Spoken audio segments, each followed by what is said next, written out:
so I can have the sound that I remember when I was a child of the way a record would sound. It would really be like booming.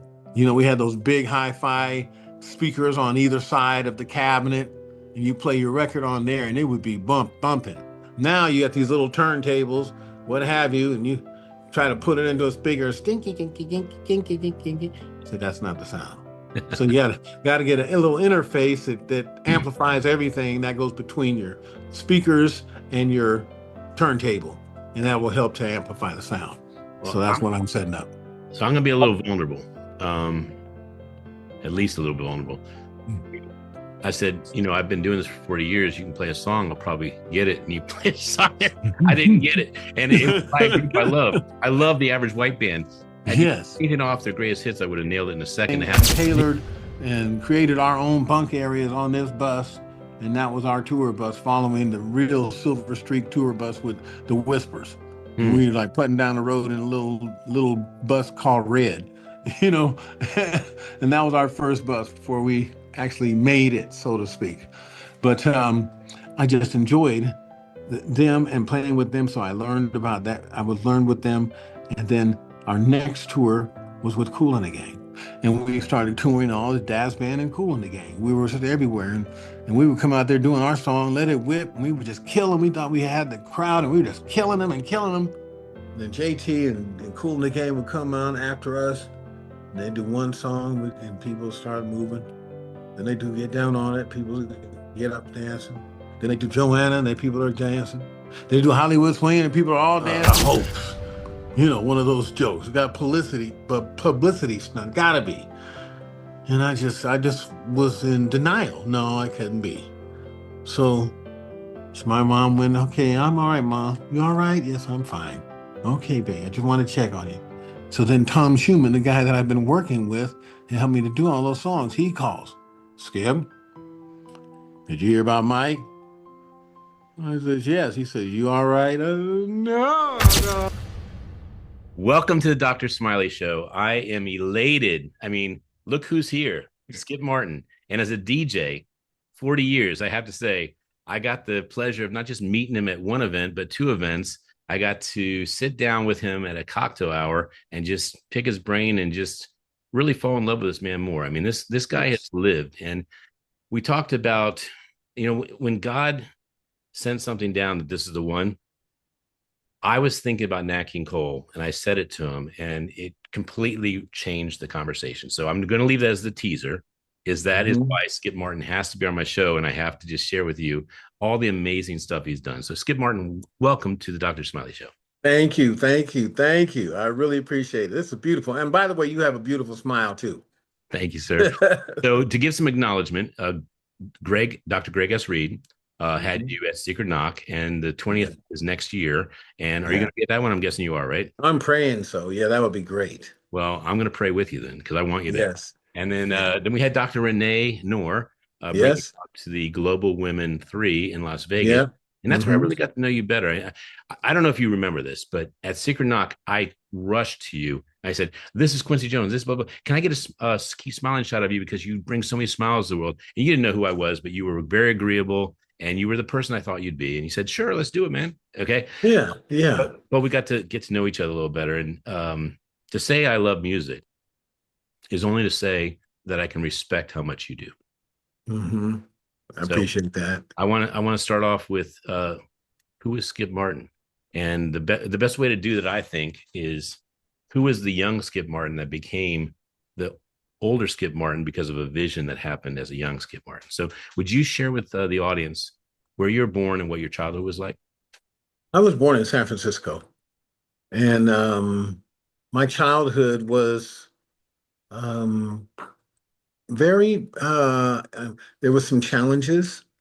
I was raised by a single mom. My mother and father divorced when I was 11. And I was in a household with two women, learning how to be a young man, which was difficult.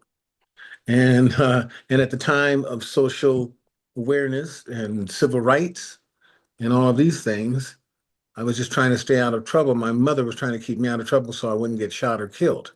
And the Vietnam War was still blazing. and she didn't want me to go to the war, and I was getting more of age and what have you. But um, fortunately for me, that stopped just before I turned 19 years of age. And so I wasn't forced to have to go because my mom was going to take me to Canada. And so I wouldn't avoid the draft. But in the meantime, what kept me going was I had this passion for music. I still have it. And I didn't realize it. It claimed me. And I was 7 years old. And I was riding a Dodge Rambler with my grandmother and grandfather. We were going somewhere. And Nat King Cole had just passed away. And they were playing on the radio a tribute to him. And I heard, Unforgettable, that's what you are. And I said, wow, sounds like he's in the car with us. And I said to my grandma, I said, Nana, that's what I'm going to do. And she whipped around. She said, what, baby? I said, I'm going to play music and make music so that when I die, people will feel like I'm still in the car with them. That's where it started for me at 7. And What a gift. it was a blessing. That's where I knew, okay, this is what I'm going to do. Before I could even play or before I even started playing music, I just wanted to give people the feeling that I got from hearing Nat King Cole, and it sounded like he was alive and well right next to us. Hmm. And that's what I wanted to achieve. So that's really been my initial purpose, and the trials and the tribulations and the challenges that it took to get to where I got to was just part of that was just part of it. Would you And I say just that? accepted that. Would you say you were an old soul? Possibly, Well, because I think I never thought about myself being an old soul, what have you, but very possibly because souls, I believe, go from one body to another, Mhm. from one time to another. They continue to exist. And they just inhabit different different embodiments. That's what I believe. So if somebody were to ask me about reincarnation, yeah, I believe in that. I believe we do come back, and one way, shape, or form. So I think that my soul has been to some things and learned some things. So that's why I gravitate to so many things easily, because of some of that, whatever previous time is still within my soul and my psyche.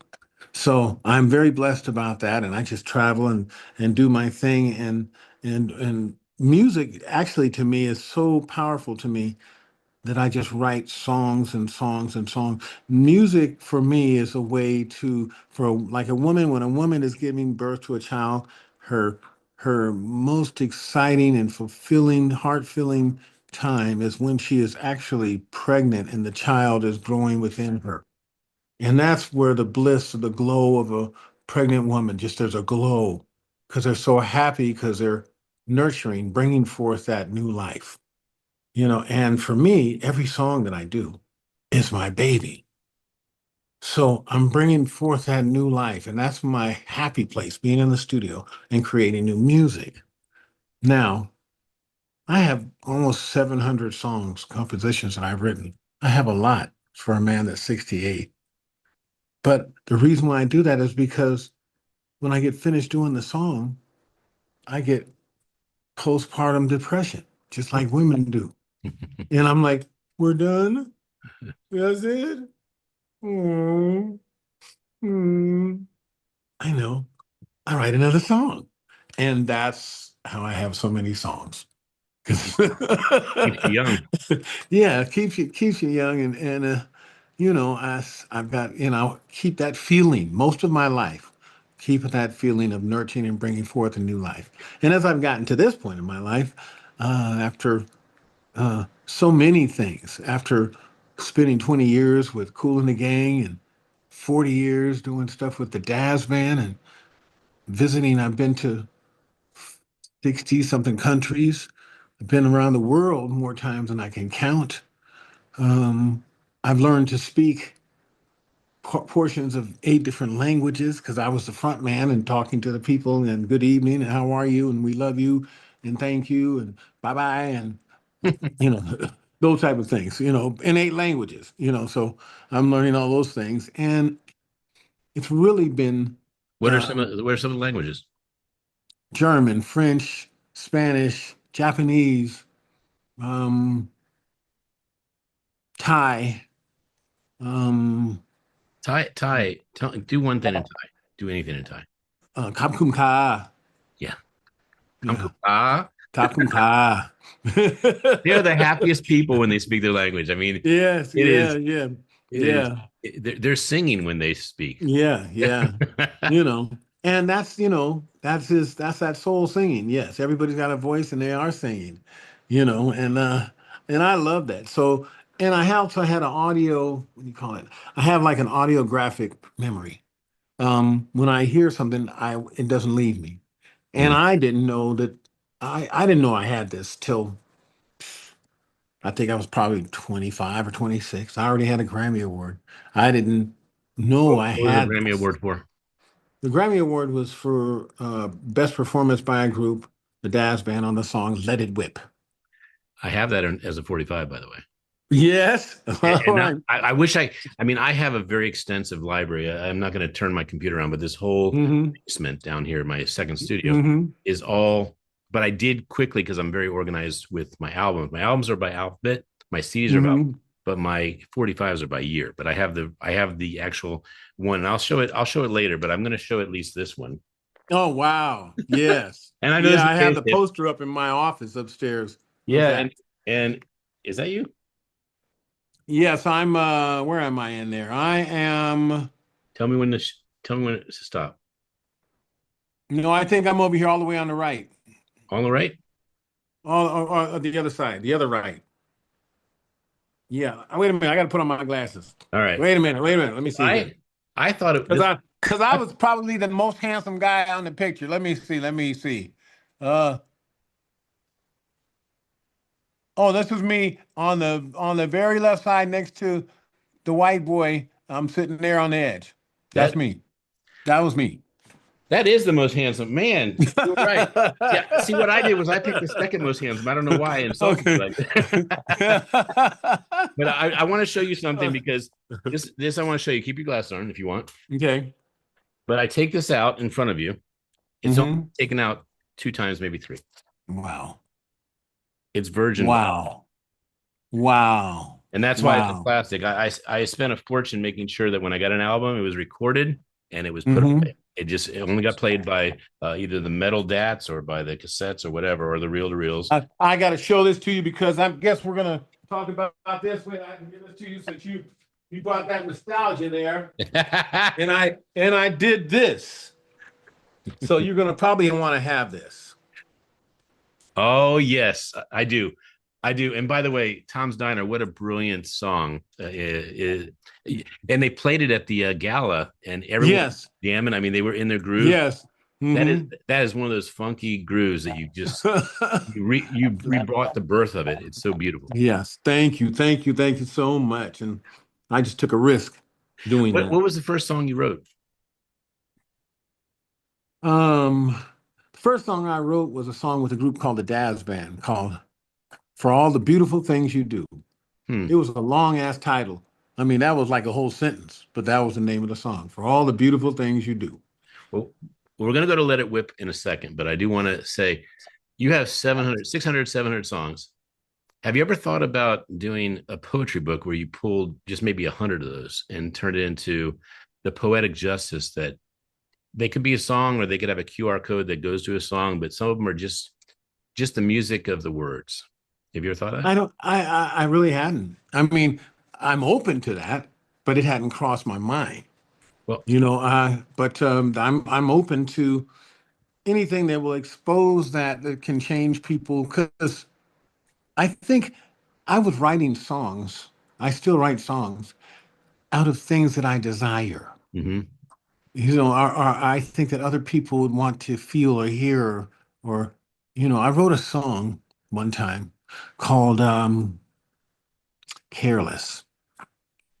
And Careless had to do with my wife and I have been together for a long time, and things were getting kind of stagnated where she was comfortable and not wanting to do or go too much, or just and we were getting comfortable. She more than me, because I don't live in a comfort zone. I'm always on the edge.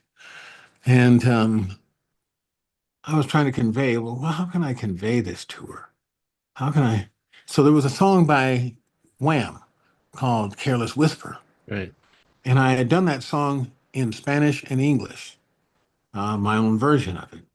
So I took the track, and later on, I wanted to make another song using that track, but I'd made a whole nother melody and a whole nother story. And I called the song Careless. And because careless is something that couples do when they're falling in love, they do things carelessly somewhat. They Hmm. go to the movies and make out.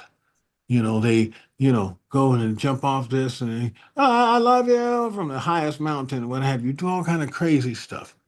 You do a little bit careless, and that's what solidifies that love. Sometimes when people get married and get into a relationship, then they stop wanting to be careless. They just want to deal with that safety. And the life and the energy goes out of that relationship. So I started writing scenarios about the most outlandish things. You know, uh, I said something like, "Baby, fly away with me to Rio, making love across the sky a mile high. Open up the doors and all the windows so everyone can hear the sound of magic from you and I. Baby, help me light 100 candles, illuminating all your style and sexy smile. Playing only grown and sexy music to get us in the mood. Then take in a driving movie and make out the way we used to. Let's be careless. Baby, let's take a chance. Let's be careless. Night of pure romance. Let's be careless. Baby, me and you. Let's be careless. Our love is magic. And that was a vibe. Did you record it? Yes, Oh, it's a killer song. I can tell it's a Really cool song. killer. So what album is that on? An album I have called Love Notes. Love Notes. Love Notes is on Spotify, Google Play, all of that stuff, YouTube, whole album. Love Notes. That's beautiful. And I Yeah. remember at the event, you did win. Yes, because all the romantic songs, what have you, I have, but what we're trying to do at that particular event is we're making a difference. We're making a mark. And that song "When" came to me. My music director and partner, his name is Tom Schumann. He's from the group Spyro Gyra.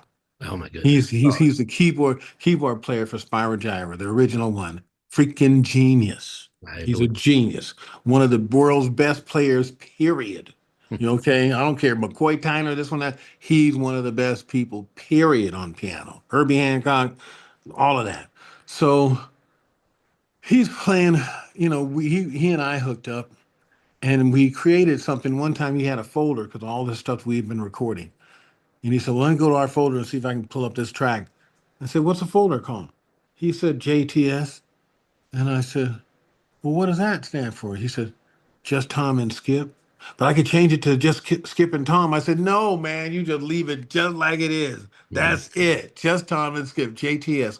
So we would do things. He would do all the keys and drum programming and this and that and so forth. And I would do all the vocals and all the horn sections and the arrangements and all of that. And we put our stuff together and we must have recorded maybe 6, 7, 8 albums together with different stuff. Now, I recorded stuff for him on some of his albums for Spyro Gyra. He recorded, for me on some of my albums, Skip Martin. And he just recently moved to Barcelona, Spain, and I miss the hell out of him. But we just figured out how to keep our JTS going, and he helped me do this Tom's Diner, and I would do the groundwork of the song, and then I would send it to him. I'd say, Tom, okay, I'm gonna pay you to reduplicate it and play all the parts for me. And Mm. that's what he would do. He played the drum parts, the bass parts, the keyboard parts, this and that, and so forth. And then he sent it back to me in a day or so. So how's that?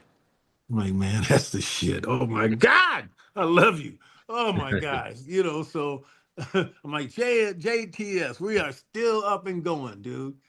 Gracias. He's a de nada. So he's over there and learning his whole life, and he just wanted to get out of the realms of all the conflict and the disconnect here in America. He and his wife are so enchanted about Mm. that scenario. I am too, really, for a long. But I try to not get into that. I try to just stay as grounded as I can because I have learned how to connect people in other places around the world where they are disconnected. So I'm kind of drawn to connect disconnections. Well, music is a universal language for sure. I, Yes. I do want to show you this. Yes. I don't want to disrupt the show by Hmm. saying bye bye. I'm going to go get started. But I have albums and I have CDs. I'm just going to show you the CD where it's over there. I'm not going to. Okay. Okay, here you go. Okay. Oh, wow. Oh By my the way, goodness. it goes forever. Uh, Wow. I have more boxes of CDs than is healthy for a human to probably have. Man, that room looks like one of those ultra lounges over there in Japan where they keep all the records and CDs and what have you. They're like you are. I've met a lot of DJs in Japan, and you go to this little club that's probably the size of your living room, and you'll have a bar there, and you have the drinks, and you look all over the walls, and he just got cataloged every album that you could think of, and every CD that you could think of, and every 8 track that you could think of, every cassette. And he's got all of that. I've seen so many places they've got all of that stuff in there. I'm like, wow. You know, I am And sad. I am sad. I gave out my 8 tracks. I had a great 8 track collection. I just was running out of room, and uh-huh. it was dumb. I wanted to keep. I Mm-hmm. kept them because later on you go, why did I do that? Why did I do that? Mm-hmm. Mm-hmm. Yeah. Yeah. I got rid of the baggage. I still have some albums and what have you, and I've just recently got a turntable, but I'm getting an interface for it so that I could add that between my speakers and the turntable so I can have the sound that I remember when I was a child of the way a record would sound. It would really be like booming. We had those big hi-fi speakers on either side of the cabinet, and you play your record on there and it would be bumping. Now you got these little turntables, what have you, and you try to put it into a speaker, stinky, kinky, kinky, kinky, kinky, kinky. So that's not the sound. So you got to get a little interface that amplifies everything that goes between your speakers and your turntable, and that will help to amplify the sound. Well, So that's what I'm setting up. so I'm gonna be a little vulnerable. Um, at least a little bit vulnerable. I said, I've been doing this for 40 years. You can play a song, I'll probably get it. And you play a song. I didn't get it. And it was by a group I love. I love the Average White Band. Had you Yes. taken off their greatest hits, I would have nailed it in a second and a half. Is it the greatest hits? Because I'm going to be super embarrassed if it's on the greatest hits on top of that. You know what? It might be on their greatest hits. What's the name of the And song? A Love of Your Own. Love Your Own. So I do love them. I mean, I pulled them up and There it is, A Love of Your Own. okay, 1976. Top left. okay. So that is not on the one this is the greatest hits album. So got the love your life, nothing you can do. I got work to do, all that good stuff. All that's on what I think is the White Album, but I'll check it out later. Maybe I'm off, but I thought I memorized that album because it's just there's not a hit that they don't have. I mean, Oh my gosh. And and one of my friends wanted me to do that song, and it was so high because they were doing it in this falsetto, that they sang in and what have you. It was really, that was their sound. They were up there. And Mm-hmm. I told my friend, I said, no, I can't, I'm not that kind of singer. I can't get to that range or whatever. And she said, no, you need to do that song. And so I went in there and I said, okay, let me see. And then I just really loved the song. Me and Tom. I said, come on, Tom, we're going to make this groove on this. And we just changed it around. And then instead of singing, wait, it's in your heart, I said, no. Love, love your own. And I just say, to give your heart. I took everything down an octave. And it just fit like peanut butter and jelly. And I'm like, wow. And I might have thrown you off because when you hear the actual A Love of Your Own, it has a more raw sound than what I did. I put butter and peanut butter and honey and milk and sugar and all that stuff on it and made it sound like almost another song till the hook came. The sooner you give, the sooner you get to have a love of your own. And it's just something that was just in my craw. And when I did it, my friend, and she's like one of my best friends. I've known her since I was 19 or so, 20. And she's like, she just started crying. Oh, you did this song. I know this is going to be a great song. I told you to do this. That's my idea. You ever get it? You just tell everybody it was my idea. I'm like, okay, all right, all right, all right. You get credit. You So know. I want to talk about some other groups since you picked Average White Band. That's one of my dad's favorites, and he turned me on to Mhm. it. I mean, are you like you like the Spinners? Yeah. Yeah, Rubber Band Man and all of that, and Sadie. Don't you think I love you, sweet Sadie? So many songs the Spinners did. There were some great songs, and I followed Felipe Wynn, because he was an amazing singer, He was. and he made his mark with the Spinners, but he also made a mark with George Clinton. And one of the most funky songs they ever made Tom and was Dog? no, no, Knee Deep, not just Knee Deep, he was on Knee Deep, do do do do do do. Yeah, me. That was Felipe Wynn. Really? Yes, Wow. Uh, he. I never got tired of the Spinners, but the song "Mighty Love," Hmm. I did it for me. Yeah, So "Let It Whip." Tell me what the pathway was that because that was 1980. Is that about right? 82, 80. 1982. Okay. Yeah. Hmm. I mean, you couldn't go into a club without hearing it. Like, period. It was, It toured up. that blessing. Yeah, that was a blessing. And I have to give that up to the genius of a guy named Joe Simone, who is our manager. And Joe Simone, he's out of Cleveland, Ohio. He owned a place called Northern One Stop. And Northern One Stop was like the factory where they made the vinyls to get to the mom and pop stores and all the record stores around the country. They printed up the vinyl. Hmm. So we had a warehouse and all this stuff with records stacked and stored and all of this stuff. And he had visions and what have you. And he helped produce us to get us to certain things with our song, our sound, our look. He directed all of that. He said, I want you guys to look like I want you to be like you're singing like the Temptations, but you're all playing instruments like Count Basie Band.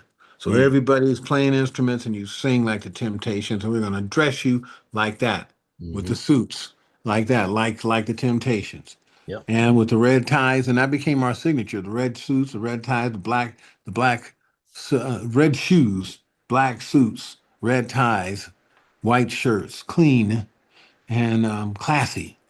And we did that style, and oh yeah, the thing he used to tell us, he said, we were getting ready to do a show at the Greek Theater, and he came in with these two boxes of cologne, boxes, but had about 8 bottles in each one of the boxes. He says, I want you guys to douse yourself and all of this stuff because I want the ladies to smell you from 3 rows out. We said, okay. And we just got into that thing where we just now when we got out there and started singing and playing, first row, second row, third row, fourth row. The girls were talking about, you smell that? Is that them? I was like, Joe, he was ahead of his time. I mean, he just, wow. I'm like, really? And that just, you helped to hook people in what we were doing. And that song, when it first came to us, I've had to deal with some controversy on that because I'll say this, I'm gonna say it again. When the song came to us, it wasn't written by, us guys in the Dazz band. But there were elements that were added to it from the guys in the Dazz band. And where the song came from was a guy named Reggie Andrews, who was our producer, and then Dugu Chancellor was his friend, a drummer. And they came up with the Let It Whip. and all of that fine. But when it first came to us as a band, it sounded very plain and very sterile. And there was a line that went "Dum, down, dum, down," on guitar. "Dum, dum, dum, down, dum, dum, dum, down, dum, dum, dum, Janet, dum, dum, dum, down." And Kenny Pettis, who was one of the singers with me, I learned a lot of singing from Kenny. Most of my singing I learned from Kenny. And he had this flavor. And he said, "Yeah, man, I got this. Let's whip it, baby. Let's whip it right. Let's whip it, baby." I said, "Whip it all night." He said, "Yeah, we're gonna do it like that." And we were in the room, in the booth, and coming up with that. And then the bridge of the song. "When there's no time to lose, you're the one to choose only." My producer, he helped me to get through that and what to do, and I just sang it. But when he got to the end of it, "Something divine in you," ba-dum-bum. He said, "Skip, give me anything there." And I'm 22. I got liquor in my bottle. The horns went up in my head. I'm trying to make a joke. I said, "Anything?" He said, "Anything." I thought of the most ridiculous, the stupid, most stupid thing I could think of, making a joke. So I said, "Yoo-hoo." He said, "That's it. Do that again on the next one and we got it." I said, "Get out of here, man. What you talking about?" He said, "No, do that again on the next one and we got it." I'm like, this guy got ready to take us down. Oh my gosh. But that changed my life. I bet. I could that one little thing changed my life because I could sing anything I wanted to, like Stevie Wonder, all these licks and what have you. But that's where I really learned the whole philosophy about less is more. Yep. And it's always golden. Well, So I try to simplify things, and I'm not trying to. We call it. I call it musical masturbation. When you sing so much, you're just trying to get yourself off. mhm. Or when you play so many notes, you're trying to appease yourself. But the people that want to listen to what you're doing, they don't have talents like you do. And those are the ones that buy records because they desire to have that and they admire other people that do have that. And so they buy records so they can hear that. And people that don't have talent will listen to those things. They'll be just singing in the shower. And that's where I really learned a lot about less is more. After I left the Dazz band, I left them for about 10 years and went on my way. And I met Kool in the gang. And I had another When did you uh, meet them? I met Kool in the gang, and well, I didn't meet them the first. I saw them the first time when I was probably 16. I saw them at a place called UC Davis. They had come, Kool in the gang had come to UC Davis to play a show. And I said to myself then, when I saw them, I said, "Man, one day I want to play with that group. I mean, because that's what I want to do." And I just put it into the universe. I had no idea that eventually I would be playing for him, not just playing with him, I would be their front man, which was the ultimate. Yes. And so, but I just always wanted to, I could see that, I could see myself playing with that type of group and that group, and I wanted to do that. But I primarily wanted to do it because I wanted to play the horn parts. I'm a trumpet player first. That's what taught me how to sing. And I wanted to play da da da da da da ba ba ba ba da da da da da on all those little parts, ba da da da da da da da da. I keep my horn. My horn is sitting right here right now. Really?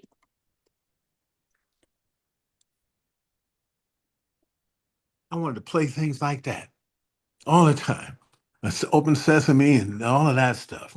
So I didn't know I was going to eventually get the job to sing lead vocals with them, but as history has it, I made a move to come out of Dazz band in 1980. 6. That was my last year with him. I was there from 1980 to 1986. And I came out, started my own thing, going back home. Now, we had opened up the shows, started playing with different bands on tour, Dazz Band. Our first group was the Whispers. They were like my uncles. Really? They were there when we got our first gold record. Hmm. and we were on tour with them. They had a silver coach, something like that, coach tour buses out of Florida, Florida Coach. That's what they called them, and they were Silver Streaks or something like that. Really nice buses. We had a school bus that we had painted red, and we got paneled and everything, and tailored and created our own bunk areas on this bus, and that was our tour bus, following the real Silver Streak tour bus with the Whispers. And Hmm. we were like putting down the road in a little bus called Red, you know, and that was our first bus before we actually made it, so to speak.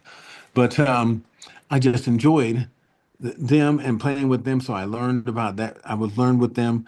And then our next tour was with Kool and the Gang. And we started touring all the Dazz band and Kool and the Gang. We were just everywhere. And we would come out there doing our song, Let It Whip. And we would just kill them. We thought we had the crowd and we were just killing them and killing them. Then JT and Kool and the Gang would come on after us. And they'd do one song and people start moving. Then they do Get Down on It. People get up dancing. Then they do Joanna, and they people are dancing. They do Hollywood Swing, and people are all dancing. Then they do Ladies Night, and they're just shaking their hands, and they do funky stuff on there. They're just shaking their hands, and they're doing chairs. People are losing it. They're doing ooh la la la, and then they kill them with Celebration. It was a wrap, and we're like, well, I guess our one little song only went so far because they were killing it for the whole show. And I was like, man, that is so killing. So again, I put it out in the universe because I'm like, I would love to one day, play with a group like that. And somehow the universal mirror heard me, and the guys heard me singing. JT Taylor had left Kool and the Gang in 87, 86. And they contacted me because they wanted somebody to sing lead vocals. And I came in. And I had a big hill to deal with because people were used to hearing the sound of JT as a lead vocalist, Mhm. not me. Right. And I was trying to, when I first came in, to let me just sing everything like he just sang it, everything like he just sang. But it was so plain and simple and boring compared to where I came from. But I was just doing it. I just did okay. I got hired for that job. I'm just gonna sing the, ooh, oh yeah, ladies' night, and walk around the stage. And, yeah, party over here. Yeah, that was it. And one of my road managers and the stage manager, they pulled me aside one day. They said, Skip, I know you're trying to do this like what's on the record and this and that, but just be yourself, man. Just go ahead and be yourself. I'm like, really? He says, yeah, just go on and do your thing. They let me off. They let me off that chain. And I just started being myself. And I would sing the songs, but I'd add me to it and how I would sing it. And then it came very well. But I'm not the typical brother that, everybody thinks that the black guy can dance. No, I've got two left feet. I couldn't dance very well. I could do the dance steps of the guys in the band could do, but going out and dancing with a girl and going out and pop locking and this, no, I wasn't a dancer. And I couldn't dance and sing at the same time. I had two left feet. So we had a choreographer named Beverly Brown out of New York. She was so bad. She had our whole band. Everybody had their parts that she had put together. We were moving like a machine, the whole band, 12 people. We just moving like a machine, all because of her. And one of the generals of the Kool and the Gang, D.T. Thomas, he said, Beverly, we want you to spend some more time. You work with Skip and get him smooth on. They're saying you do some extra work with Skip. So she started working with me, and she told me one day, she said, "Okay, now Skip, if you ever get caught or stuck, I want you just to stop and pose." I'm like, really? Yeah. I said, like this? She says, yes. I said, like this? She said, yeah. I said, okay. So I'm doing the choreography that she told me. I'm singing and ladies' night, and the feeling, ooh, ladies' night. And I walk across the stage and pow, I stop and pose. I go, I can come back, pow, I stop and pose. So we played Madison Square Garden about 8 months after I'd been in the band. And I'd done 100 shows already. And I'm over there, okay, we're sold out, 40 plus thousand people in Madison Square Garden. Kool and the Gang and Earth, Wind, and Fire. And they wrote a review. New York Post wrote a review on Kool and the Gang. Said, Kool and the Gang has a new lead vocal that does more poses than the Statue of Liberty.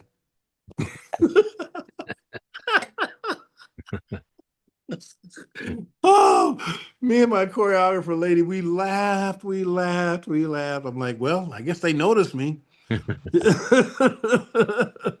that was the truth. We just sit there and laugh about that to this day, But I learned a lot about that. So then, after being with them for about 10 years, they came to a crossroad where they were entertaining having JT come back and sing with them.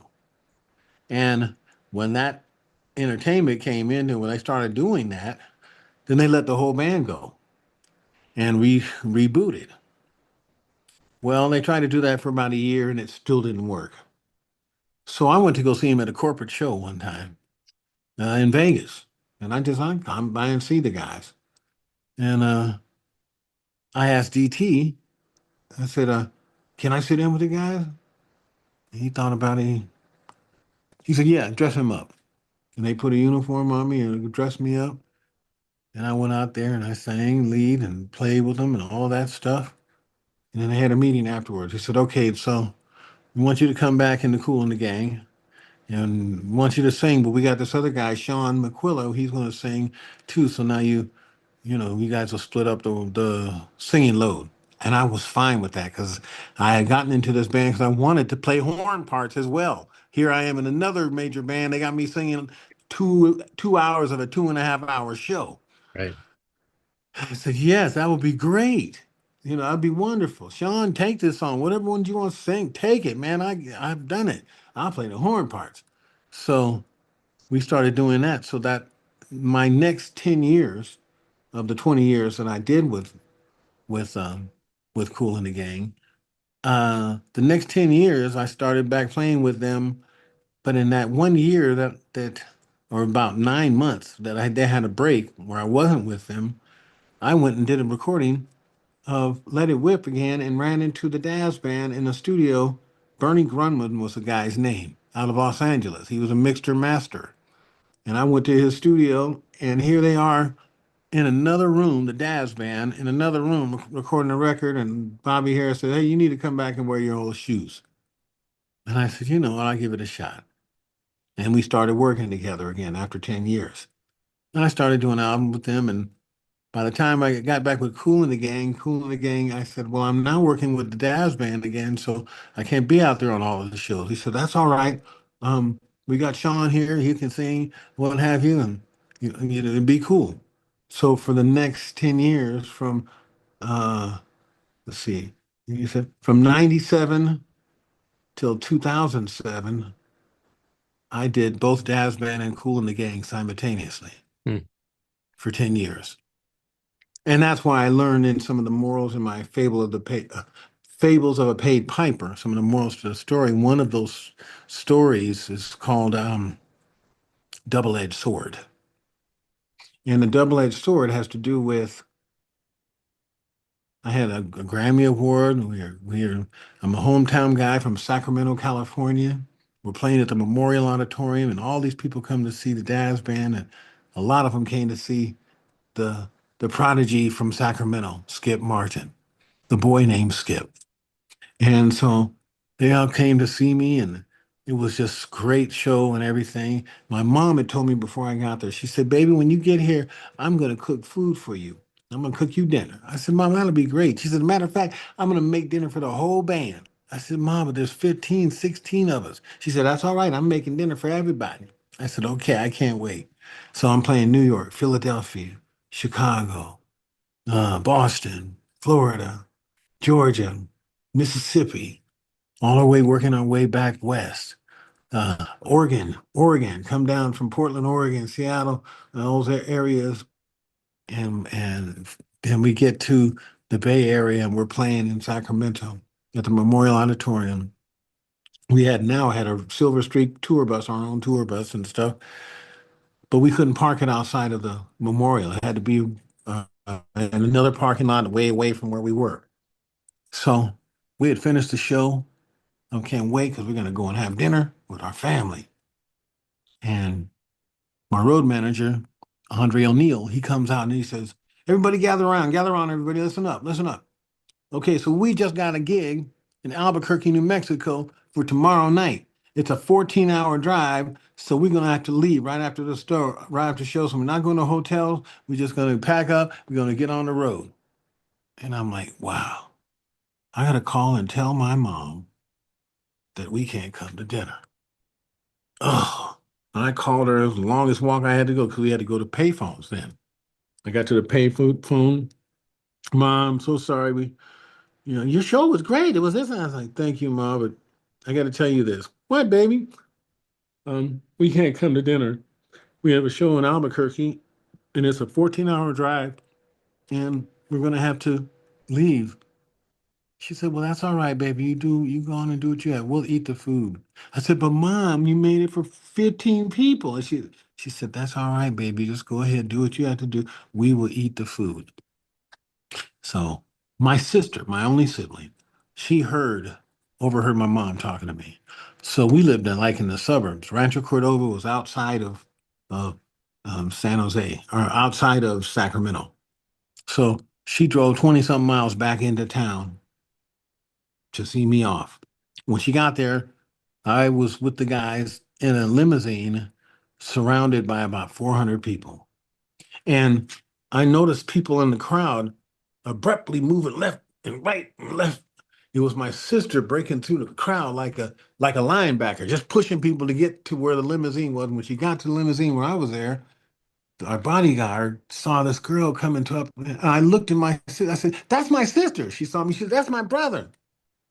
And the bodyguard said, no, she can't go in there. I said, you let her through here. He said, well, no, we got to go to Albuquerque. You got 2 minutes. I said, let her through. You working for me.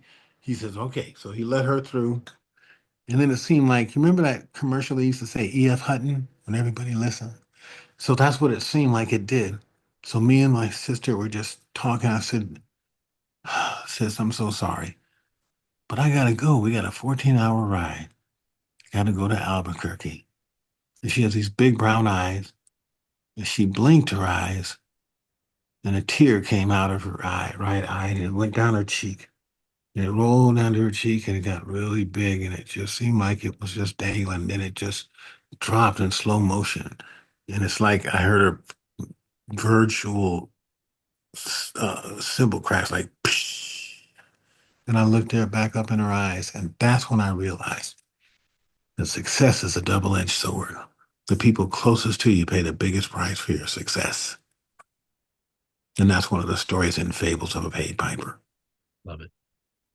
So I have been very patient because you're such a great storyteller. I didn't want to interrupt you. I have a slew of stuff I want to share with you right now. Go ahead. Yeah. All right. So number one, the Whispers, one of my favorite groups. I mean, it's a love thing. And the beat goes on. One of the best songs of all time. Right. 109 beat. In the mood. I mean, come on, if you have any type of relationship and you play that song, it's a different level, isn't it? The other thing I share with you is 1982 R&B charts. Number 1999 by Prince. Number 2, Marvin Gaye's Sexual Healing. Number 3, Get Down on It by Kool and the Gang. Number 4, Let It Whip, Dazz. Wow. Now, may I continue to 13 because they're all fun ones. All right. Wow. So it's number 5, Do Me Baby by Prince. So he got 2 in there. The Girl's Mine, Michael Jackson. That Girl by Stevie Wonder. A Night to Remember by Shalimar. Remember that song? The Message by Grandmaster Flash. Planet Rock, Africa Bambaataa, Jiminy Christmas. And Forget Me Nots by Patrice Rushen. Yep. And then I'll leave with I Like It by DeBarge. That's 12 of the top 13. Right. I share that with you because 82 was a magic year. That was it was friggin' it was a transformation of hip hop, street, pop, new wave. I mean, it was an explosion of music. It was a renaissance. I was very thankful. That Michael Jackson didn't put a song out that year because we wouldn't have won. Michael, and I thank Mike for that. Mike, thank you for not putting something out that year because that gave us a chance. You know, because he was just wiping everything. If he came out with something, it was it. Even Oh, that girl was mine was it. It was great. But anything he came out, it would be like so big. And I loved Mike so much, and I knew I met him, and I cried like a chick, Ken. I cried like a chick when I met him. I wanted to meet him so bad, and I met um, a guy that was working with the Majestic. That was his name, Majestic. He worked with the Jackson family. And he asked me to come by the house. They were here in Vegas. They had a house in Vegas, Joe Jackson. Asked me to come by and do a little appearance because he wanted a celebrity for this party, and the celebrity had backed out. And he said, "Could you come and do it? I can't pay you, but." I said, "Don't worry about that. I just want to meet Mike. I'll do it for nothing. I just want to meet Mike." He said, "Okay, I'll see if I can arrange that." And when I got to the party, I met Joe. And I said, "Joe, your son is the baddest artist on the planet. He's the baddest artist I think there's ever been. He's just incredible." She said, "Well, you need to tell him that." I said, "If I meet him, I will tell him because he's just the baddest." So that was just something that was an omen I put out there. And I called Majestic for about a good year, almost a year. And I'd call and leave a message. "Majestic, I want to meet Mike." Click. "Majestic, I want to meet Mike." Click. I did that for a year almost. wow. And one day, Majestic calls me. "Skip, this is Majestic." I said, "Man, I want to meet Mike." He said, "Skip, I got Mike on the phone right now." I said, "Get out of here." "Hello, Mike?" "Yes." "Oh my God, Mike, you're the baddest. Oh my God, Mike, you're the baddest person." I just started babbling. I'm like, "You're the baddest kid on the planet. You did this and that. And I don't believe none of that stuff they talking about you. This and that. You did this and that." And Majestic, "Skip, let him talk." I'm like, "Oh my God, Mike." I said, "I love you, Mike." He said, "I love you too." And I just started crying. Oh my God. And he said, "Well, I really think you're phenomenal and phenomenal artist in this. I like your songs. But I'm getting ready to put Blanket to bed right now." And I thought Mike was making a joke because I didn't know anybody that had a child named Blanket. What? He said, I got to put Blanket to bed right now, but I'm going over to London. And when I go over there, I'm going to listen. I said, "Mike, I don't want anything from you. I just did three songs that you influenced me so much. I did Remember the Time, I did um, Human Nature, and I did the song you did called Heaven Can Wait. And I just wanted you to hear him. I don't want anything from you. I just want you to hear. You touched my heart." He said, "Okay, well, you send it and you send it to me. I'll get it in London and so forth." And that was maybe 6 months or so before he passed. Hmm. And and so I had gone to the studio to revamp, finish the master on those three songs. And I was in a place in Los Angeles recording. And Wally Hiders or something like that. And I'm in this studio, and something happened with the computer, and it all broke down, and we couldn't get into our files and this and that. So me and the guy that was working with, Dr. Bob, he says, "Man, we just have to do this tomorrow." Now I'm gone on my birthday. My birthday, I did the day before my birthday. There was nothing planned for my birthday. Nobody told me anything about my birthday, so I'm going to go to the studio and be in my happy place for my birthday. So that's what I drove from Las Vegas down to Los Angeles. Started working on those songs. Couldn't get into them. The next day, we were going to come back the next day and see if we could try again to get the files unfrozen. And that was the 25th of June. And I got up because we didn't get to sleep till 4 or 5 in the morning. It was almost 12. My mom calls me. "Skip, did you hear about Mike?" I said, "What do you mean? What about Mike?" "Well, he died, baby." And I'm like, "What?" "Yes, Michael died." I'm like, "No." She said, "Turn on the television." I turn on the television, and I'm a mile and a half, 2 miles away in the Holiday Inn from the hospital. And I see all the tape around the thing and all of this stuff. I said, "It's got to be a hoax. One of those jokes. It got publicity, but publicity stunt. Gotta be." And I just was in denial. No, I couldn't be. So my mom went, "Okay, I'm all right, Mom. You all right?" "Yes, I'm fine." "Okay, babe, I just want to check on you." So then Tom Schumann, the guy that I've been working with and helped me to do all those songs, he calls. "Skip, did you hear about Mike?" I said, yes. He said, you all right? I said, no, I'm not all right. I just started crying. I just broke down. I canceled the whole tour. I canceled the whole session. First day of my life, only day of my life, I couldn't even be in the studio, especially because I was doing those songs. And I just drove back home 4.5 hours. Hmm. And I didn't have anything. I didn't do a party or anything. And about a week or so later, it was one of my cousin's birthday, and we were going to do this thing together. And I had about 20 minutes. And on that 20 minutes, my daughter, who was 17 years old, she comes over to me and she says, I come over to her, I said, well, we get ready to go to this birthday party. And I said, you know what? You didn't even say happy birthday to me. She says, oh, Daddy, I'm sorry. I forgot it was your birthday. I'm like, you forgot? I mean, you forgot it was my birthday? I mean, all I know is I've never forgotten one of your birthdays. Her birthday's tomorrow. I said, I have never forgotten not one of your birthdays. She said, well, I'm sorry. I'm gonna make you a picture.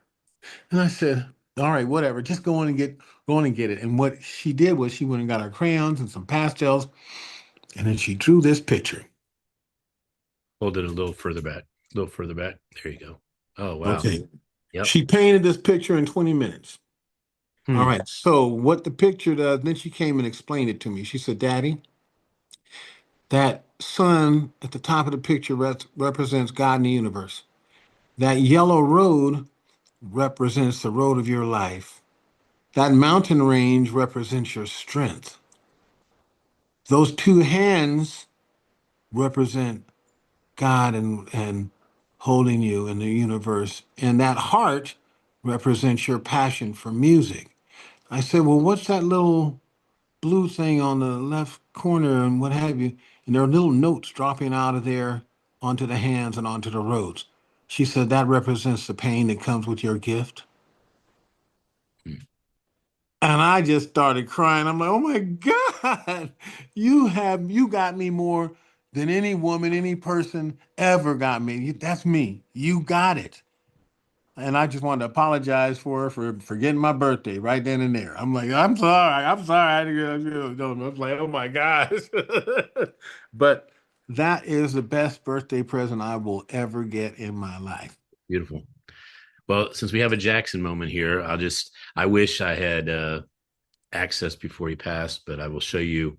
I did have access to Joe Jackson before he passed, Mm-hmm. literally 6 months Mm-hmm. before. Mm-hmm. Mm-hmm. So there's Yep.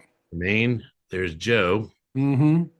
And from there, let me just move over here. We have Oh. Oh my gosh. Oh my gosh. It's no comparison. Oh my gosh. Oh well, man. I want to hang with you Man. for that's for sure. I do have a question Man. for you. Cool. Yes. People thought JT was cool. Is that correct or not? No, it's not correct. Okay, so who Kool is the bass player. who was the bass player? Kool was the bass player, is the bass player. He's the only one left. Hmm.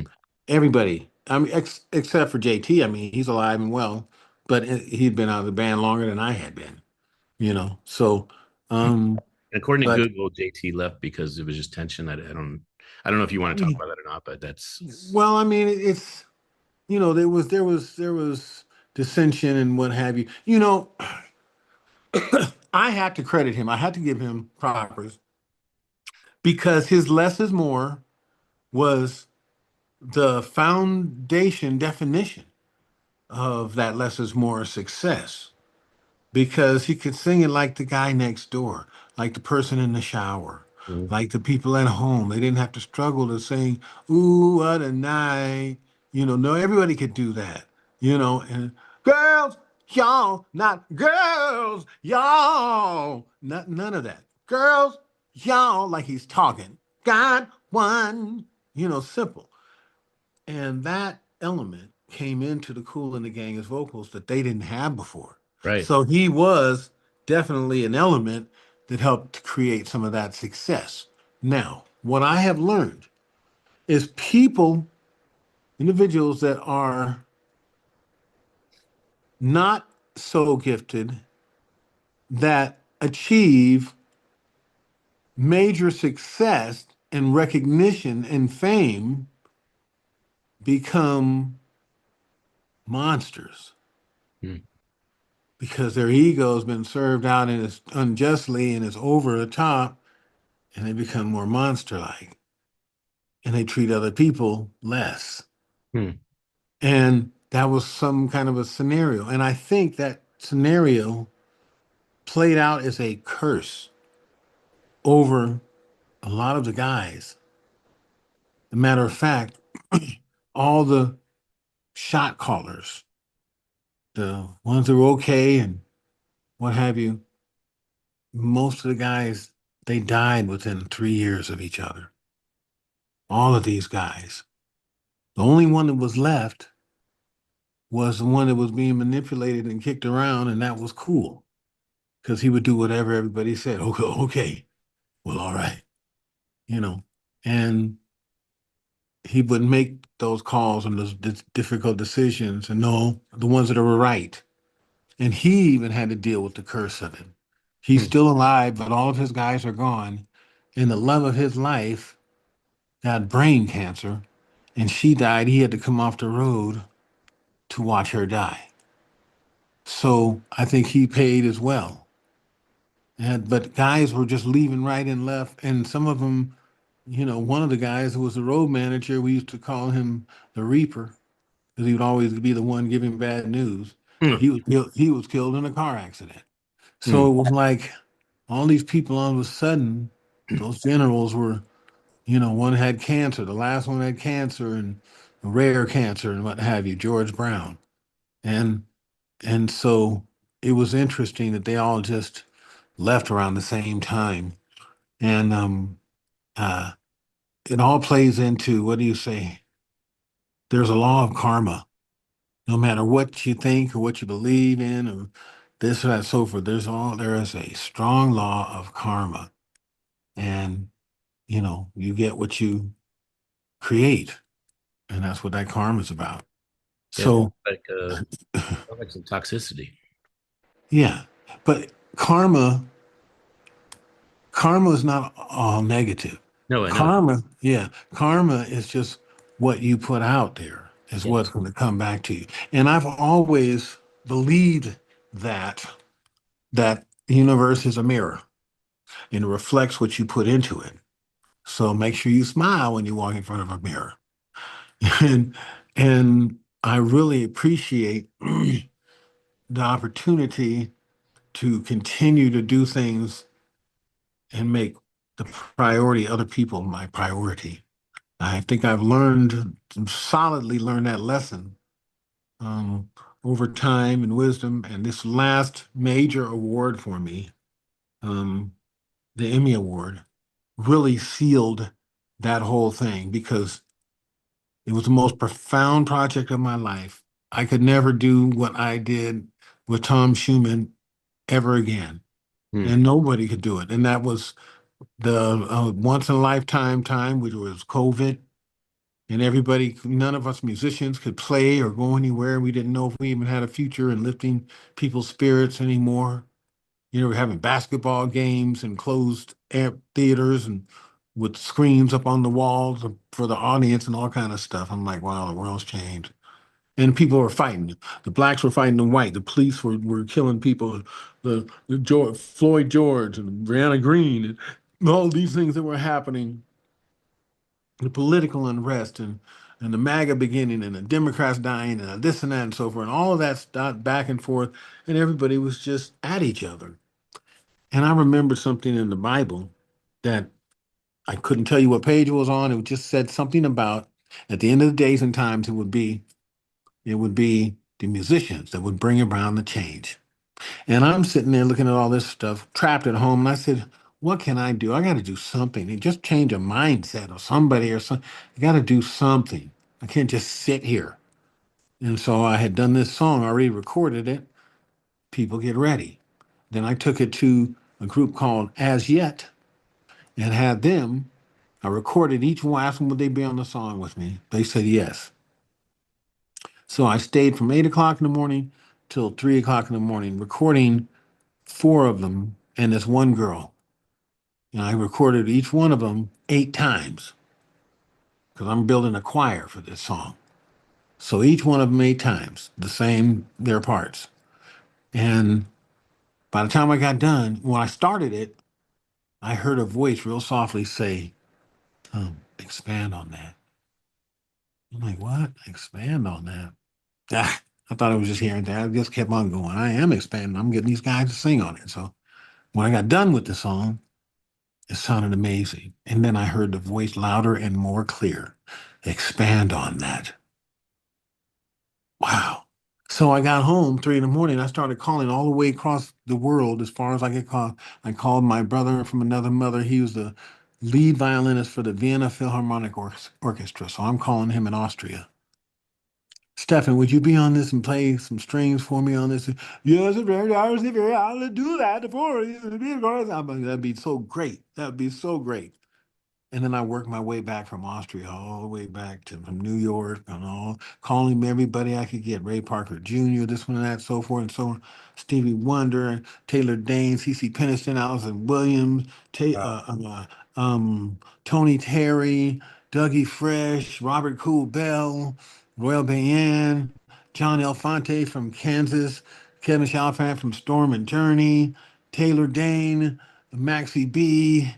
I mean, all of these people. Stevie Wonder on harmonica, and I called Stevie because he's been giving me vocal lessons and got me to Seth Riggs, his teacher, paid for my first vocal lessons, and we've been friends ever since. I've known him for 40 some years. And I asked him, would he play? I couldn't ask him to sing. And I'm like, come on, that'd be too much. But I said, would you play your harmonica on this song? That would be great. He said, yes, I'll do it. I'd love to do it. But everybody else sent in their parts except for Stevie. And I've been telling people, hey, I got Stevie on this as well. And I'm here I am running through the house and I'm kind of starting to mope around. So I've got 160 tracks done and then no Stevie Wonder part. And I'm like, I let everybody down. I thought Stevie. I got up, my wife said, did you look at your email today? I said, no. She said, look at your email. I looked at the email and I had all the parts from Stevie Wonder. I'm like, oh my God! Oh shit! Oh my God!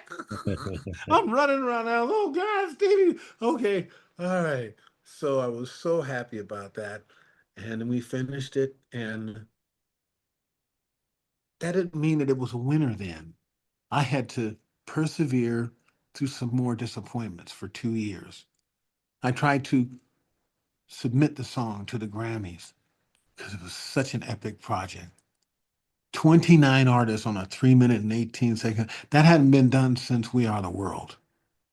And I had all of these people different. Oh, Pastor John P. Key, David L. Cook. These are all ministers, what have you. They were on that. And I've got all these people on it.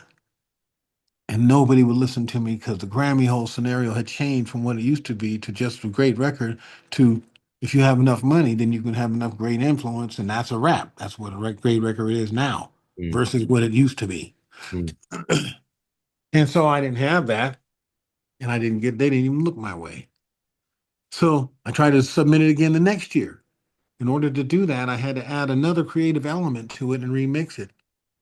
So since I did all the horn sections, I just did horns over again with muted trumpet. And I added that to it, and that made it eligible to be submitted again. And I submitted it again to be turned down again or no response again. So I was about ready to give up on that. Then David L. Cook told me, he says, well, you've spent, I spent my savings, not even knowing, I spent $50,000 of my whatever, 100,000 something dollars that I had saved during COVID. And I told my wife, I said, I got to have you in my corner with me. So I'm going to have to pay Tom to do this project with me. Um, are you with me? She says, well, yeah, I'm with you. I'll let you, because I'm going to have to take some of our savings. So I spent money to make videos and to put all this stuff together and for the promotional package. And she did a lot of the promotional packages and stuff for me, computer. So we put all that stuff together. and submitted it for the Emmys. And David L. Cook called me back at one point in time and said, "Hey, you got a nomination." I said, "What?" He said, "You got a nomination for an Emmy Award." He said, "But we changed it from just me and people get ready. We changed it to Legends Unite for St. Jude because I had gone to St. Jude to give any proceeds to get their blessing and that I could endorse it, get them to endorse it. And any proceeds that would come from that, I would send that to St. Jude's." And they said, "Okay." So now we changed the name to Legends Unite for St. Jude. Hmm. And that was the category that I'm out on a cruise ship in Japan playing, trying to get the feed to see what happened in the Southern Region Emmy Award ceremony in Atlanta. And I'm out in Japan in the ocean, and I'm trying to hear it and this and that. And my guy calls me, Stefan, the first guy I asked to be on the project. He calls me, "Skipper Dirty Beardy, I told you we freaking won the Emmy Award. Yellow." He was yodeling. I'm like, "Oh my gosh." I put my hand on my head and looking at the water, and I just let the joy tears just fall on the balcony. That I was so thankful. So my most profound lesson, one of my most profound lessons in life, was a lesson that this was the greatest project of my life, most profound project of my life, because it's not about me, it's about us.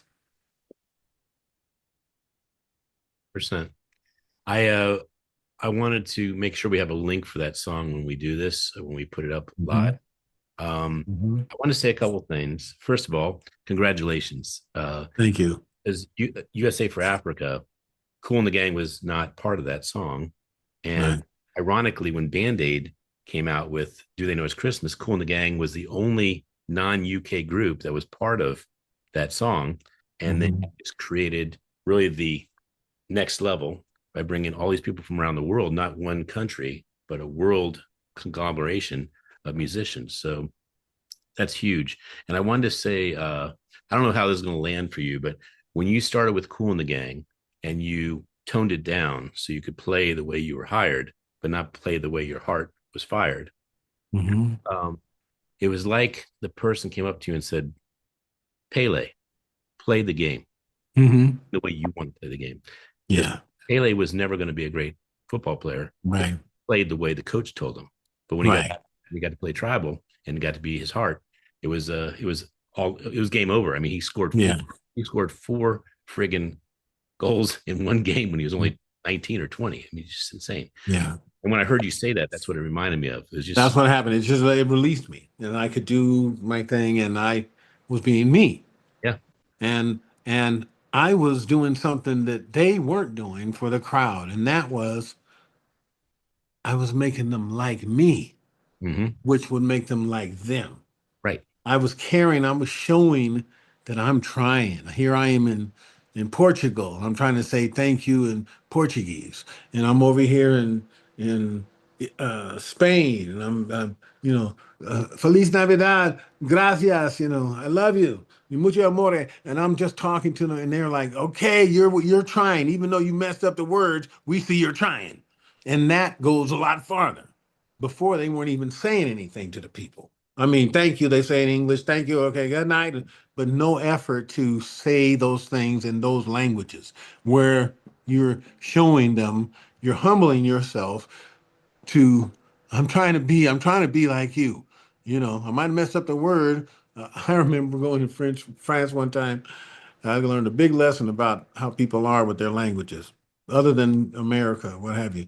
Americans, they shun people if they don't know how to speak the language very well. They say, "Man, you can't even talk well." You know what I mean? French people do that too, and it was not flattering. I was over there in France, and I went over to a guy, and I said, "A police officer. He's a black police officer," and I said, "Man, I want to go over here and get some croissants." He says, "Quoi, quoi, quoi, quoi?" I said, "Some croissants. I want to go get some croissants. Like the bread, croissants. Where do I go buy?" He said, "Oh, croissant." I'm like, "You know what I said. Shit. You know what I'm talking about. You give me but he's like, "I didn't say croissant." I'm like, oh, croissant, same thing.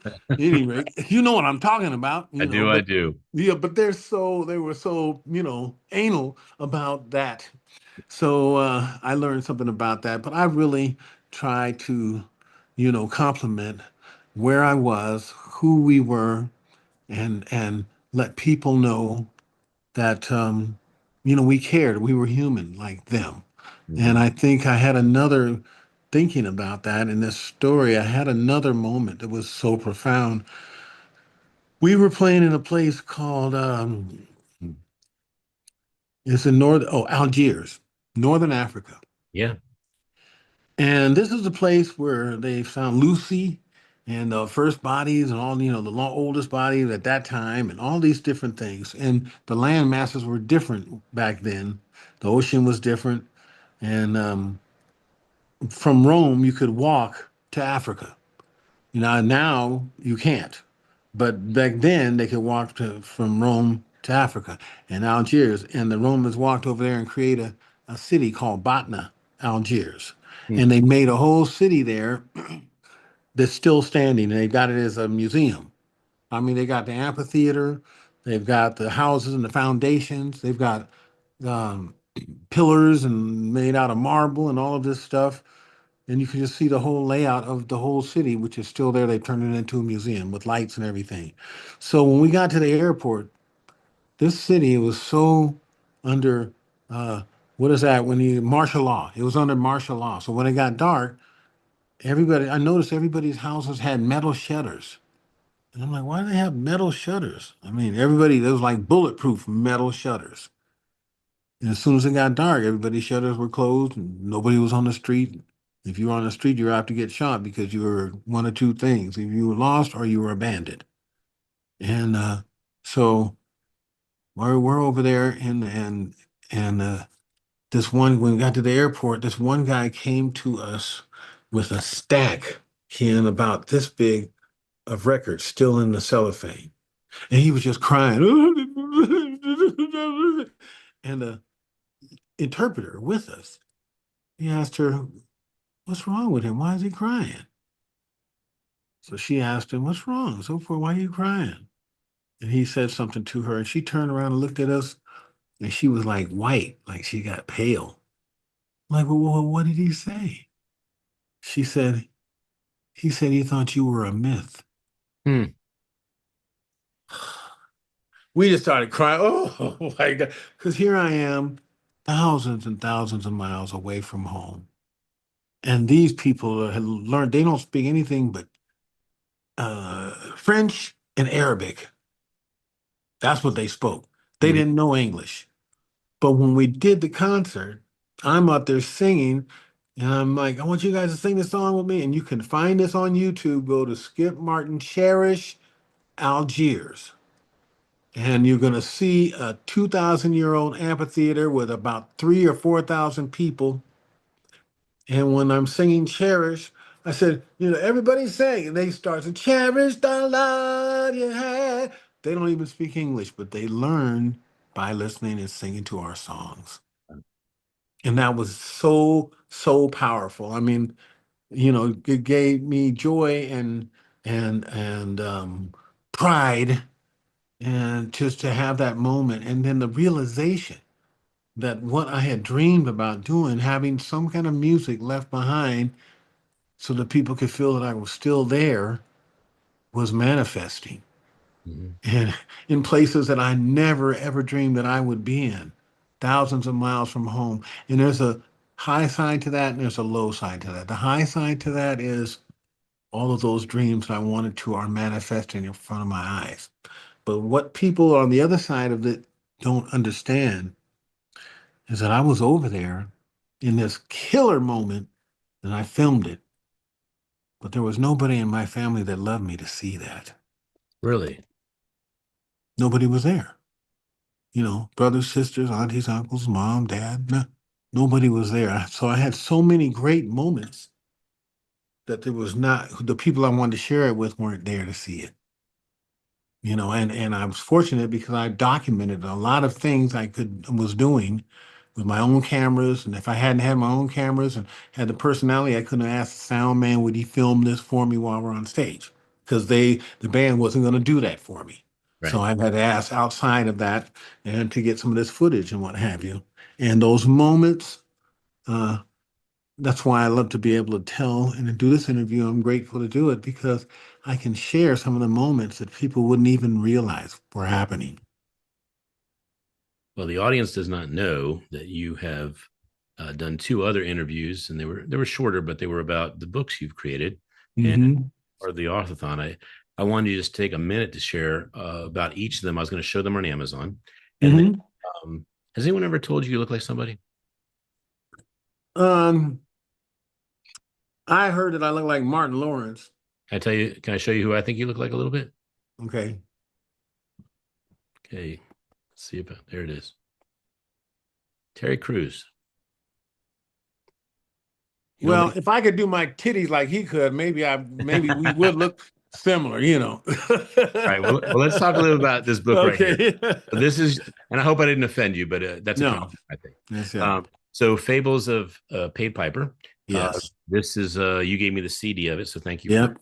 And Yes. it's available as an audiobook. So, Mhm. why don't you take a minute or two and just share what prompted this? And of course, we're going to put links to the other videos so people can hear. Mhm. Dive. Mhm. Well, I've I've had this gift of storytelling, and that's what helped me to sing the way I sing and to transmit it because I'm really conveying the story, and that's what people resonate to. And I've had all these stories, and one day I was trying to, I'm going to make a book, and I started writing out stuff, but I was tripping over my own feet trying to write out this story. I didn't put the parentheses here. I didn't put that there. I think I spelled that wrong. Let me figure this. And it was just stumbling my storytelling. And I said, God, this is hard. How am I going to do this? And it's like God just answered me right away and just said, just do a recording like you always do. And I said, oh, that's so easy. Okay, I can do that. So I went into the studio with Tom Schumann. I said, Tom, I want to record my audiobook, so this is what I want to do. He said, okay, I'll record you. Okay, so I've got these 10 stories. I want to tell these stories. And then um, after I got behind the mic and did those stories, I just ran them off like I was talking to somebody and telling them the story. Then I went to a guy named Gary Owens. He's a white comedian, very funny. He's like George Carlin. He's really a specially gifted comedian. And I took uh, the laugh tracks and responses to his jokes out of an hour stand-up that he had, and I collected all those different responses and I inserted those in my story. Then I got a banquet track of a banquet here in Vegas, one of those conventions where you hear the glasses clinking, people getting before they get eaten and all of this stuff. And I put that underneath to create an atmosphere. And then while I'm telling the stories, I would insert the different variation, not all, so they're all not the same canned laugh thing. They're all different. And then I write so many songs, I put 5 to 7 second hooks of songs in between each story, thus creating a live feel for my audiobook, Fables of a Paid Piper. I'm like, oh, welcome to my show. Have a seat. And they were clapping and Fables of a Paid Piper, The River. And I just started doing that and so forth. Created the whole book, so I'm on to my second volume of it. That's beautiful. That's brilliant. Thank you. Very brilliant. I want to show the other one because you are obviously in the back to school children's, and this is Morgan the Clydesdale pony. Yes. A minute and just share about the importance of that. And since Yeah. You know, I have been also aware of what's going on in the schools, the bullying, the prestige, the, the cliques, if you don't look this way, you're not in the clique and this and that. And kids have to deal with learning how to stand and be strong through all of that cruelty. And there's always been uh, somebody that was going to be the weaker ones. And so what I wanted to do was I wanted to give esteem to all the kids and saying no matter what you are, no matter what you look like, fat, tall, skinny, uh, black, white, blue, male, female, in between, whatever, it's it's what you are, and you can achieve anything if you believe it. Don't matter what if other people believe. It all depends on what you believe. And if you believe you can do it, it will be. And that's what this whole story was about. The Clydesdale pony. He's not supposed to be in a Kentucky Derby. He's supposed to be a Clydesdale in a firehouse stagecoach team of Clydesdales. That's what he was bought to be at 2 months old. But they didn't tell him that's what he was supposed to be. The people that bought him didn't tell him that. So he just had this dream. I want to be a racehorse. I'm going to win the Kentucky Derby. I know I'm slow, I'm fat, I'm big, I'm twice as wide, twice as strong, and twice as slow, and they can run like the wind. But I'm going to win the Kentucky Derby. And the greatest day of my life was after I won the Kentucky Derby because it was so muddy and rainy. It had 3 inches of water and 2 inches of mud on the tracks, and them racehorse with those long, sleek legs and hooves just couldn't run in that mud like I could. And I was just making my way as they were all falling down. I just ran right past them across the finish line in first place. That was the greatest day of my life until today. Because today, my 2-month-old son came over to me and said, Daddy, I want to be a racehorse. And I told him, son, you can be anything you want to believe. Want to be if you believe it in your heart, even if you are just a Clydesdale pony, because you can be anything, anything, anything. You can be anything if you believe. And that's the moral of it. That is a beautiful option that you give, is that you can actually get Morgan as an audiobook. Yes. And that's pretty exciting. And then what is your connection to the Kentucky Derby? Why is that special to you? Well, I was introduced to some of the people on the staff by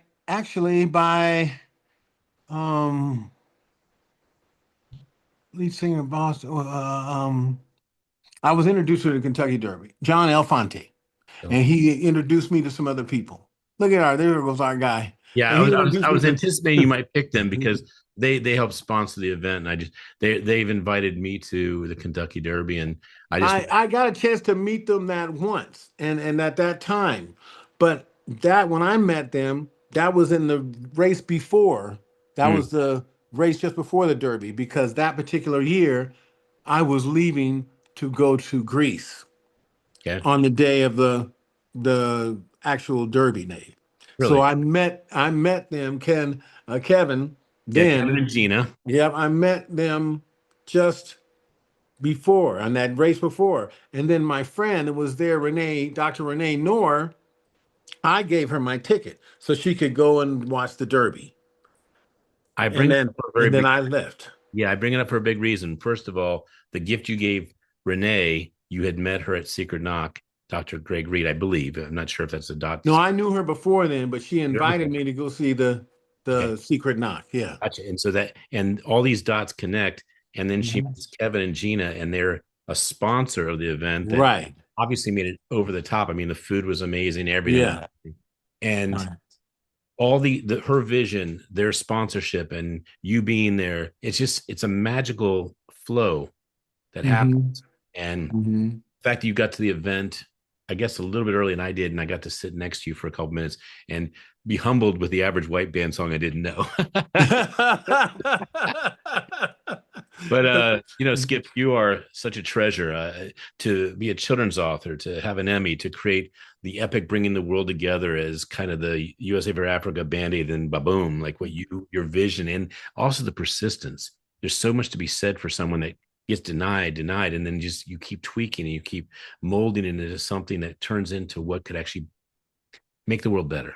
So I just want to say you are just a hero, a real hero to not just musicians and humanity, but just what is possible in the journey of life and how to live it with that reflection of give more love, receive. That's all bullshit. You know, you don't mean none of that you said. You know all that. That was too funny for you to say that. You know what? I'm gonna call Terry Crews. I'm gonna tell Terry Crews he doesn't think he looks like you. No, you are. Oh You gosh. are someone I'm very proud Oh, to know. I'm very proud. thank you, thank you, thank you very much. And I'm really proud to know you as well. And I'm just, I'm grateful. And something in the way is, I guess it's the way I'm wired. I just refuse to take no for an answer. I can tell. I, I mean, because there's always an alternative to no. And I'll share this with you. I did something on an anniversary with my wife. I She's kind of a no person. A lot of times till she gets it or whatever. She's got to, first thing she heard, automatically she's gonna say no, whatever. But I said, I'm gonna go and take you on uh, I love you so much, I'd jump out a plane for you. And I want you to do that with me. What? Yeah, I want us to go and jump out of a plane and jump the broom. 28 years is a long time. Let's go on. And she says, but I'm scared. What about that? And so forth. So then I had to use psychology. I said, well, you profess to be a Christian, a Christian mind. So where does your faith really lie? She's like, boom. Well, let me find the best one. One's got the best record. And that's what we did. We went and jumped out from 12,000 feet. Amazing. Exhilarating, I'm assuming. Yeah, Oh, we did. It was great. I didn't have the same experience when I did Airborne. I'm going to tell you that. Yeah, that was a whole different thing. You're getting shot at coming down the air. With so, And just but it going was. so fast, you're going to hit hard. That's not fun either. Yeah, yeah, yeah. We had nice gravel for us to slide into, butt first, so that was all cool. But So it was amazing. I have five exit questions. It's called rapid Yeah. fire, and Okay. you don't have to expand. You just say what you feel and maybe one sentence explanation. All right, you ready? Mm-hmm. A book that changed your life. Why me? Sammy Davis Jr. A movie that inspires you. Forrest Gump. Morgan. A song that your favorite song. Song that gets you going. Unforgettable. Nat King Cole. Beautiful. I don't usually interject, but I since we didn't bring it up in the show, I just want to say Summer Madness is one of my favorite pieces. Thank you. And I just redid Summer Madness on my new jazz album, but it's called Summer. Gosh, what a build up. It just came out so, oh, I'm just so grateful for that. I'm just so grateful. And so when you get a chance, you'll go to wherever and you're going to find this and go to YouTube or whatever and pull up Summer Madness, my new summer. And it really came out so good. I'm just thankful, I you bet it. know. So who's your hero, sir? I had a few heroes, but I would say the first one came to mind was Muhammad Ali. And I met Muhammad Ali on a flight going to Indonesia. And we were all playing over there, him, Larry Holmes and his blues band, Shabba Ranks, Ziggy Marley, Third World, Commodores, Jeez. Kool and the Gang, and a group called Lace. It was the first soul plane ever. I think that's why they made that movie, Soul Plane. Shaba. And Muhammad Ali was on there. He was enduring everybody. Look, I can levitate. Look, watch. He's doing little magic tricks and all this stuff. He could levitate. He's just entertaining the whole plane while we were doing this thing. We got over there and I got some, the stewardesses on the plane were beautiful like dolls. And all the guys were like smitten with him. They just wanted to talk to him and just yak, yak, yak, yak, yak, yak, yak, yak, yak. I went to one of the stewardesses. I said, you know what? I just want to have some indigenous food from what you guys eat. I'd like to know what you guys eat. She says, well, I said, here's my hotel number. Give me a call if you can help me to find that. She calls me after I got to the room, says, my mother said she's going to cook some food for you guys. So bring some guys over and we're going to have dinner. I said, great. So I got about 4 guys that will come out of the hotels, and we went over to these people's house in a taxi. They had all kind of food there for us. It was just beautiful. The curried goat and Mm. pheasant and fish and this and that and so forth. It just was beautiful, like Jesus' Last Supper. It was incredible. Then they brought for dessert. They brought this big pile of like a Christmas tree full of custard apples, uh, guavas, papayas, lychees, whatever you call them, and pineapples and grapes and all of this stuff. I fell in love with the lychees. I started eating those things. I must have eaten 5 or 6 of those things. They were delicious. Then we got on the way back to go back to the hotel. On the way back, my hands started itching, my feet started itching, my scalp started itching. Next thing I know, I'm on fire. So they ended up dropping me off at the hospital so I could get a Benadryl shot to quell the allergic reaction. They left me and went on to the exhibition boxing match.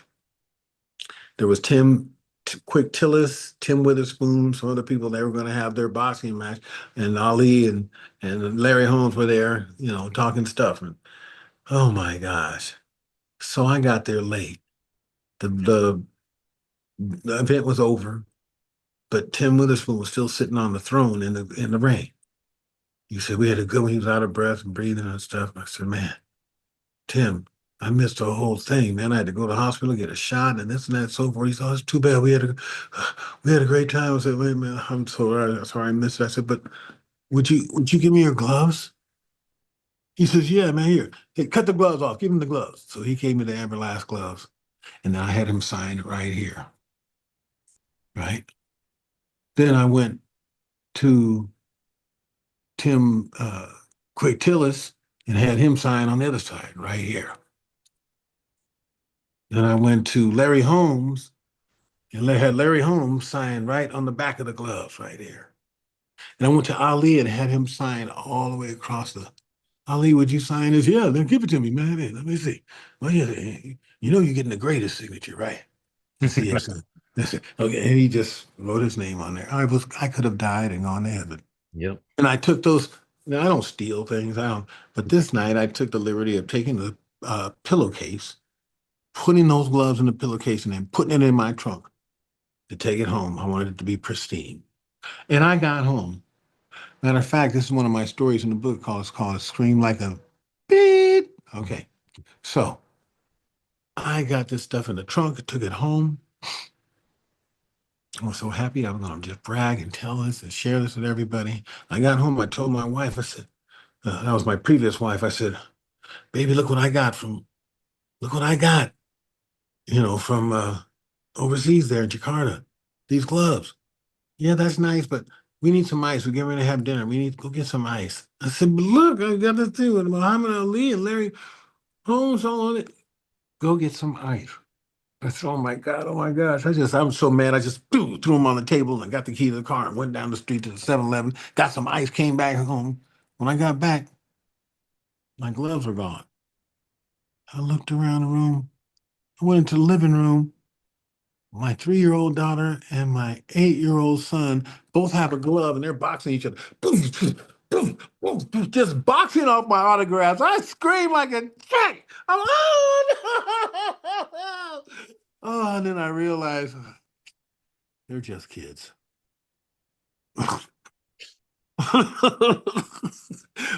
I've got them up in my office with the autographs. It looks like you can't even read them anymore. They were boxed off my autographs. I was so hurt. My son, as he's gotten older and what have you, he's almost 40 years old. He said he looks at those gloves sometimes. He said, Dad, I'm really sorry we did that. He's gotten to appreciate what they were. I'm really sorry we did that, Dad. Oh my gosh. Oh my gosh. That is beautiful. My final question for you, sir. Yes. What quote do you live by? Don't play no games. And also, anything's possible because possible came first. And how do people follow you, connect with you, celebrate you? You can send me a check, celebrate me. No, I'm just saying. You can reach me on Instagram under Skip Martin Music or at Skip Martin Music. You can reach me on YouTube. You can reach me on my website, Skip Martin Music. And check me out. See some of the other things that I'm doing. I have a 501c3 called Skip Into Learning. And teaching kids certain things all over the world. And just join me. You'll be a whole lot better, feel a whole lot better if you make others feel better. That's right. Well, thank you so much, Skip, for being on the Dr. Smiley Show. You exemplify what it is to smile, to laugh. To Thank you. Life. And I'm not bullshitting. Okay. All right. Well, Skip, Okay. thank you for bringing all the joy and music to the world. Thank you so much. Dr. Smiley, follow this man. I mean, he's a wonder. He has brought it all. So check out all his books.